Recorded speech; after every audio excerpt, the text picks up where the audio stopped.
वफाकी वजीर Fawad Chaudhary press conference से खिताब कर रहे हैं।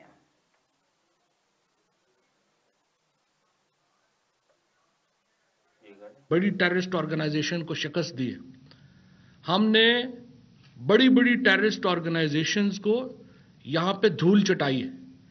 कोई रियासत पाकिस्तान को कमजोर समझने की गलती ना करे, और पहले भी जिन्होंने रियासत को कमजोर समझने की गलती की उनको बाद में एहसास हुआ कि वो गलत थे। और आज ये जो तंजीम है इसकी कोई हैसियत नहीं है। ना आप बड़े बड़े टेररिस्ट ऑर्गेनाइजेशंस के मुकाबले में आप उस तरह के, आपके पास हथियार नहीं है, आपके पास चीजें नहीं हैं, ना ही आप ये समझें कि आप रियासत को ब्लैकमेल कर सकेंगे। किसी माई के लाल की जरूरत नहीं है कि वो पाकिस्तान की रियासत को ब्लैकमेल करे। और इंशाअल्लाह ताला हम देखेंगे, पहले 6 दफा ये तमाशा लग चुका है और हमने बड़े सब्र का मुजाहरा किया है। हुकूमत पाकिस्तान ने, रियासत ने बड़े सब्र का मुजाहरा किया है और उसकी वजह बड़ी सीधी सादी है। वो ये है कि हम चाहते नहीं हैं कि यहाँ पे कोई लोगों का खून बहे।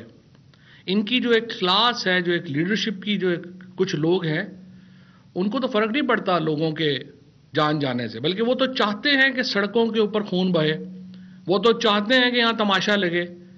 अब पिछली दफा 6 पुलिस वाले शहीद किए गए और 700 से ज्यादा पुलिस वाले जो हैं वो जख्मी हुए।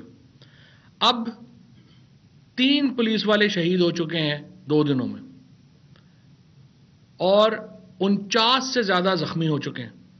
अभी भी कुछ देर पहले 27 क्लाशनकोफ बरदार जो हैं वो सादोगी में जो है वो इस तहरीक में शामिल रहे हैं। तो सवाल ये पैदा होता है कि क्या हम हाथ पे हाथ धरे बैठे रहें? आप इधर से निकल के आपने जीटी रोड बंद कर दी, उधर से फलानी सड़क बंद कर दी, तो हम कितनी देर आपका लिहाज करेंगे?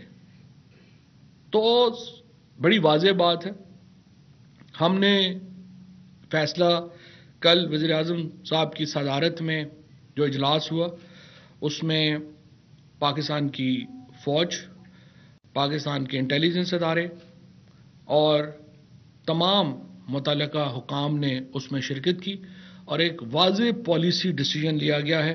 और वो डिसीजन यही है कि ये जो अब कालदम तहरीक लब्बैक है, इसको मिलिटेंट पार्टी के तौर पर ट्रीट किया जाएगा। इनको हम कतई तौर के ऊपर अब एक सियासी जमात। वफाकी वजीर फवाद चौधरी प्रेस कॉन्फ्रेंस से खिताब कर रहे थे।